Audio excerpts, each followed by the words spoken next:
प्राचेतसस्तु भगवन्नपरो हि दक्षः त्वत्सेवनं व्यदितसर्गविवृद्धिकामः आविर्बभूवित तदा लसदष्टबाहुः तस्मै वरं ददिततां च वधूमसिग्नीं तस्यात्मजास्त्वयुतमीश पुनः सहस्रं श्रीनारदस्य वचसा तव मार्गमापुः नैकत्रवासमृषये समुमोच शापं भक्तोत्तमस्पृशिरनुग्रहमेव मेने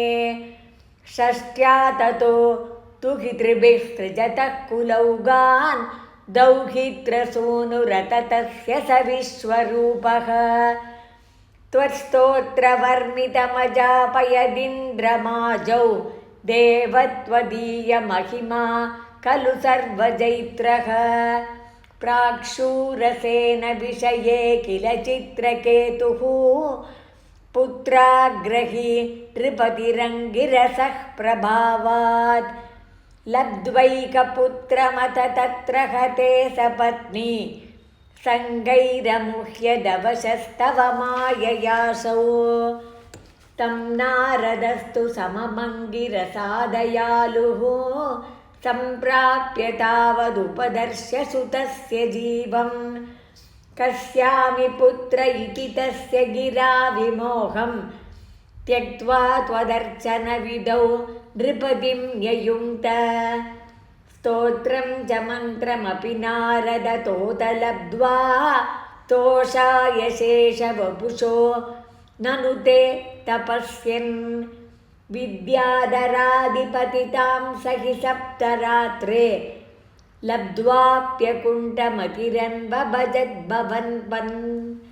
तस्मै मृणालधवलेन सहस्रशीर्ष्णा रूपेण बद्धनुति सिद्धगणावृतेन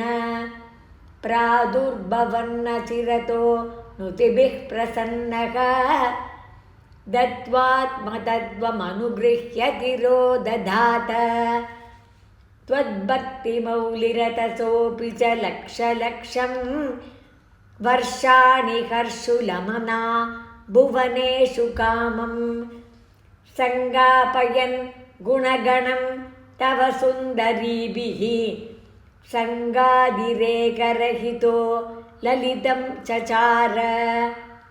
अत्यन्तसङ्गविलयाय भवत्प्रणुन्नः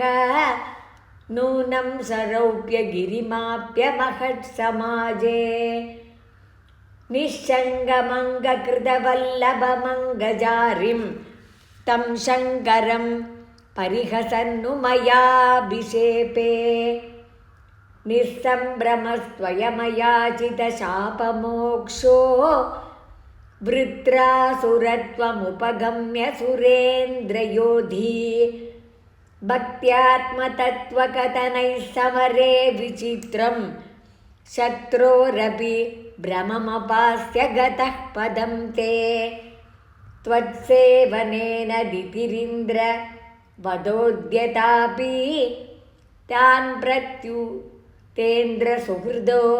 मरुतो बिलेभे दुष्टाशयेऽपि शुभदैव भवन्निषेवा तत्तादृशस्त्वमव मां पवनालयेश श्रीहरये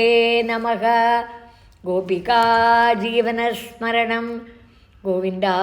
गोविन्द आनन्दचिन्मयने शरणं श्रीचोटानिक्कर भगवति अम्मये शरणं नारायणा अखिलगुरो भगवन् नमस्ते।